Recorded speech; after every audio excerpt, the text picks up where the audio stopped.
앞에 8절 말씀에서 남자들에게 분노의 주목 대신 거룩한 기도의 손을 들라라고 권면했던 사도 바울은 이제 이어지는 9절과 10절의 내용 속에서 이번에는 여자 성도들에게 권면을 합니다. 그 권면은 자신을 아름답게 꾸미는 것에 대한 권면입니다. 특별히 9절에서 아름답게 보이려고 라고 하는 이 말과 10절에서 하나님을 경외하는 여자는 이라고 해서 지금 일반적인 그런 여성들에 대한 내용이 아니라 교회에서 특별히 하나님을 경외하는, 하나님을 믿는 여자 성도들에 대한 권면임을 우리가 알 수 있습니다.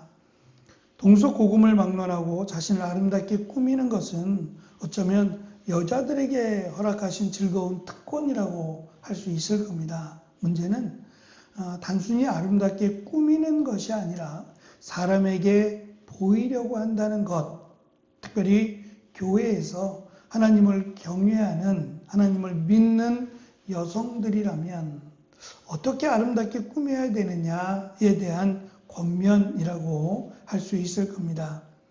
특별히 두 가지의 내용을 사도 바울은 언급을 합니다. 첫째는 머리에 요란한 장식을 다는 것에 대해서, 두 번째는 값비싼 옷으로 치장하는 것에 대한 권면입니다. 아름답게 보이는 것에 대한 문제가 아니라 그 방식 또는 방법에 대한 문제입니다. 머리에 요란한 장식이라고 하는 것은 이들이 사는 형편이나 이들의 사회적 위치가 굉장히 높다라고 하는 것을 우리는 알 수 있습니다. 머리에 장식이라고 하는 것은 머리에다가 액세서리를 이렇게 붙이거나 매다는 것뿐만 아니라 머리에 그냥 머리카락에다가 다른 사람과 다른 그런 특별한 어떠한 모양을 갖춘다라고 하는 의미입니다.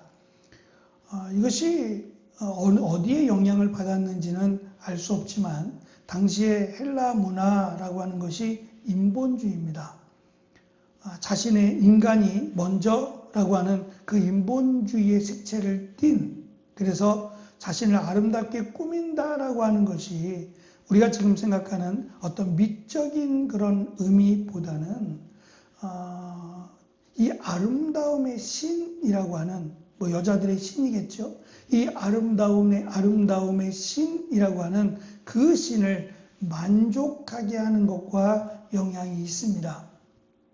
단순히 아름답게 한다라고 하는 것을 넘어서서 미의 신 또는 아름다움의 신, 그 신의 영향을 받거나 그 신을 섬기는 것과도 관련이 있습니다. 다양한 신들, 지혜의 신이 있고 건강의 신이 있고 또 아름다움의 신이 있고 이런 다양한 신들이 존재해 왔습니다. 그 신들 가운데 이 아름다움의 신이라고 하는 그 신을 믿는다면 역시 보이지 않는 하나님과의 관계가 멀어진다라고 하는 것을 의미하기 때문에 더 중요한 문제라고도 언급을 합니다.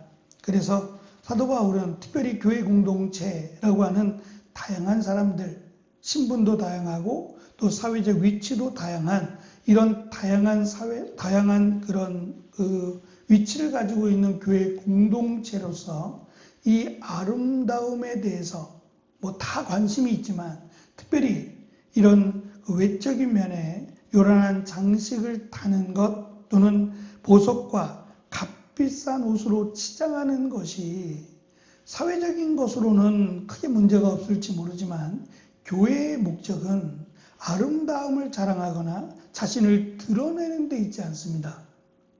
그렇게 하지 않아도 아름다움이란 지금 사도 바울이 강조하는 선한 행실로 특별히 말과 행함으로 얼마든지 아름답게 자신을 꾸밀 수 있다라고 하는 것을 사도 바울은 가르쳐 왔을 겁니다. 그런데 그 가르침대로 하지 않고 지나쳐서 역시 사회적인 또는 자신들이 살아가는 삶의 방식대로 교회에서조차 그렇게 행하고자 하는 것에 대한 권면입니다. 교회는 교회 나름대로 또는 하나님이 기뻐하시고 원하시는 아름다움의 자신을 노력해야 된다라는 것을 강조합니다. 어제도 말씀드린 것처럼 남자들이 이 분노라고 하는 또는 말다툼이라고 하는 것이 특별하지 않았다라고 봅니다. 그래서 에베소 지역의 어떤 특정인지는 모르겠지만 이 분노라고 하는 이 자신의 감정을 잘 조절하지 못하고 화를 내거나 하는 일들이 아마도 비일비재하게 있었을 겁니다.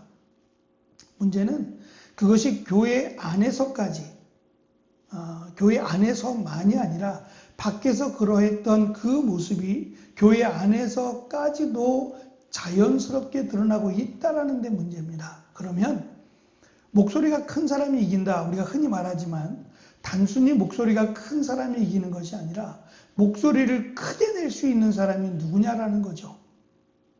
가난하고 또 신분이 낮고 이런 사람이 목소리를 크게 낼 수 있겠냐 말이죠. 함께 더불어 세워가는 교회 공동체 중에 누가 목소리가 크겠느냐라고 생각해 보면 아무래도 사회적인 입지가 튼튼하거나 아니면 재산이 좀 많거나 이런 사람들이 대부분 목소리가 클 겁니다. 그리고 그 목소리가 어느 정도 영향력이 있을 것이 분명합니다. 교회는 목소리가 큰 사람이 교회를 지도하는 것이 아니라 하나님의 말씀이 또는 말씀대로 살아가는 사람의 삶이 교회를 이끌어가야만 합니다.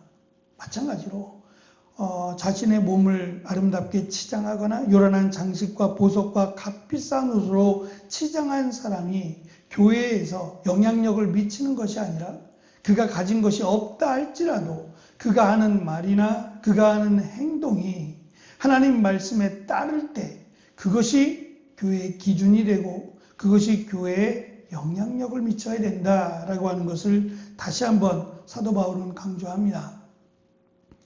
지금 디모데를 통해서 이 글을 에베소 교회 성도들뿐만 아니라 회람서신이라고 했으니까 주변에 있는 교회들에게 이 말씀이 들려졌을 겁니다. 일단 1차적으로는 이 디모데가 사역하고 있는 에베소 교회, 다른 교회와 비교했을 때 아마도 이 호화로운 장식, 보석, 값비싼 옷에 대한 언급으로 볼 때 교회 내에서도 이런 부분이 아마도 두드러지지 않았을까? 다른 교회에 비해서 이런 경제적인 여유나 또는 사회적인 신분이 조금 있는 사람들에 대한 목소리가 크지 않았을까? 그렇게 본다면 디모데가 사역하기에 참 어려운 그런 사역이 아니었을까라는 생각도 가져봅니다. 제가 남아공에 있을 때 유학생들과 일주일에 한 번씩 이렇게 모임이 있습니다. 한 달에 한 번씩 어떤 친목 그런 시간도 갖고 일주일에 한 번씩 운동도 하고 서로 이제 그동안 공부만 했으니까 그런 거에 대한 스트레스도 해소한다 그래서 모임을 갖습니다. 그런 모임 가운데 아무래도 한국 사람들이 반갑다 보니까 남아공에서 사역하는 선교사님들이 간혹 이렇게 유학생회에 참석하시는 일들이 있어서 만나면 인사도 하고 또 그냥 짧지만 나름의 교제를 합니다. 그래서 우리가 흔히 말하는 학연, 지연 이런 것들이 얽히게 되면 급속도로 가까워지죠. 동문이 된다든지 지역적인 동네 사람이라든지 이렇게 되면 유학생이냐 선교사님이냐를 떠나서 급격하게 친하게 돼요. 함께 이제 모임을 갖게 된 선교사님이 계신데 그 선교사님은 이 사람과의 관계를 굉장히 잘 하시더라고요. 유학생과의 관계도 그렇고 또 남아공에 이민 온 이런 한국 분들하고도 굉장히 발이 넓고 하여튼 사람을 만나고 또 사람과의 관계 속에서 굉장히 친화력이 굉장히 좋으신 선교사님이었어요. 근데 그 선교사님이 선교 사역을 하시다가 한국에 들어오신 적이 있습니다. 특별히 이 선교사 단체 모임이 있는데 그 단체의 장이 되셨어요. 1년 동안. 그래서 잠시 선교를 1년 동안 쉬고 남아공 선교를 1년 동안 쉬고 한국에서 그 일을 누군가는 해야 되니까 돌아가면서 하게 되는데 1년 동안 그 단체장의 일을 하시게 됐어요. 그러면서 저쪽 그 밑에 아래쪽 지역에 어느 한 교회를 맡게 되셨어요. 저희는 조금 이해가 잘 안 돼서 선교사님인데 이게 가능한가? 그러면 선교사의 일은 접고 이제 한국 목회를 하시는 건가? 물어볼 수는 없지만 그렇게 그냥 나름 정리를 했습니다. 오랫동안 선교사의 일을 하셨으니까 이제 그만 한국에 들어오신 길에 선교사역을 접고 이제 한국에서 목회하시나 보다라고 생각을 했어요. 근데 한 6개월 정도가 지나서 저희가 유학생들 그 카톡이 있어서 유학생들 사이에 이런 그 내용들이 왔다 갔다 합니다. 한국에 누가 들어오셨다, 누가 어디에 담임으로 가셨다, 이런 것들을 이제 공지하면서 위에서 기도해달라라고 하는 이런 내용들이 이제 올라오는데 한 6개월 정도 지났을까요? 그분이 이제 담임 사역을 하는데 근데 선교사로 들어가신다는 거예요. 이 말씀드린 이 단체장 하는 일, 그 일을 마무리하고 한국에서 담임 목회를 한 6개월 하시다가 갑자기 이제 선교사로 다시 남아공에 들어가신다라고 하는 공지가 올라왔어요. 그래서 그분하고 친한 몇몇 분들한테 좀 물어봤어요. 무슨 일이냐고, 왜 이렇게 됐느냐라고 물었더니 내용 즉 그 교회가 꽤 오래된 교회입니다. 세워진 지는 꽤 오래된 교회인데 주로 이제 어르신들이 남아있고 젊다라고 하시는 분들이 이제 60대 그 이후가 젊다라고 하는 분들인데 선교사님이 마음이 있겠죠. 선교를 하다 보니까 아쉬움도 있을 것이고 그래서 마침 기회가 되어서 한국에서 목회하게 된 것에 대해서 나름 하나님의 은혜로 생각하고 그 일을 감당했는데 선교하고 한국 목회는 차이가 굉장히 많습니다. 선교는 외국 사람들을 대상으로 하다 보니 선교사님이 주가 되어서 선교사님이 원하는 곳을 택하고 선교사님이 주관이 되어서 일을 진행해 나갑니다. 그런데 한국 목회는 그 목사님이 주관이 돼서 할 수 없어요. 교회가 주관이 되거나 교회에 맞춰서 사역을 하셔야 됩니다. 그러니까 여기에 대한 선교사님의 그 차이가 좀 있었던 것 같아요. 그래서 결국은 선교사님이 버티지 못하고 말에 의하면 버티지 못하고 다시 남아공으로 철수하게 되었노라고 그렇게 이야기해 줬습니다. 물론 그 내용은 뭐 공지된 내용은 아닙니다. 어찌됐든 사역의 차이가 있고 생각의 차이가 있다라는 점에서 그냥 한국교회 사역이 쉽지 않다. 한국교회만 그러겠습니까?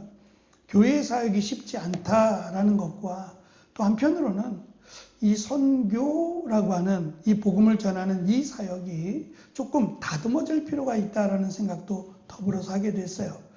지금 에베소 교회의 디모데가 말 그대로 처음으로 한 교회의 담임으로서의 사역을 맡게 됩니다. 근데 그 사역이 디모데가 바라고 생각했던 사역이라기보다는 이미 전통적으로 교회가 세워지면서 이미 여러 부류의 사람들이 자신들이 갖고 있는 생각, 그 나름대로의 교회를 세워가려고 하지 않았을까? 있는 사람들은 있는 사람대로, 지식이 있는 사람들은 지식이 있는 사람대로 이런 교회를 세워야 된다라고 하는 목소리가 생기지 않았을까라는 점이에요. 지금 우리가 읽은 말씀에 의하면 외면적으로 복장에 대한 또는 아름다움에 대한 문제를 언급하고 있지만 그 내면에는 자기들의 교회, 있는 사람들은 있는 사람들의 교회 또는 지식층들은 지식층들의 교회를 세우려고 하지 않았을까? 그러면 그 모습대로 교회가 세워지면 교회는 또 나누어지는 겁니다. 가난한 자들을 위한 교회가 세워지고 없는 자들을 위한 교회가 세워질 것이고 있는 사람들은 있는 사람들 나름대로의 교회가 세워져야만 할 겁니다. 그래서 사도 바울은 이 문제가 단순하지 않다라는 점을 언급하면서 하나님을 경외하는 이라고 하는 특단의 조치를 내립니다.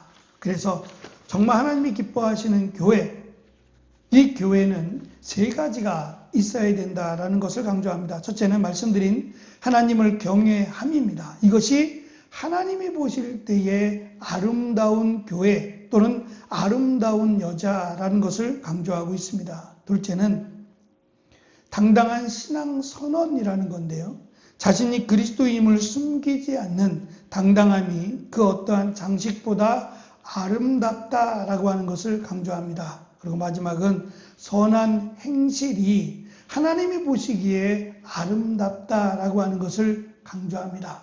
하나님이 원하시는 교회, 하나님이 원하시는 아름다움은 외적인 치장이나 자신을 드러내는 데 있지 않고 하나님의 말씀대로 입으로 또는 삶으로 선하다라고 할 수 있는 하나님이 기뻐하시는 그 일을 행하는 것이 하나님이 보실 때에 아름답다라고 하는 것을 사도 바울은 강조합니다.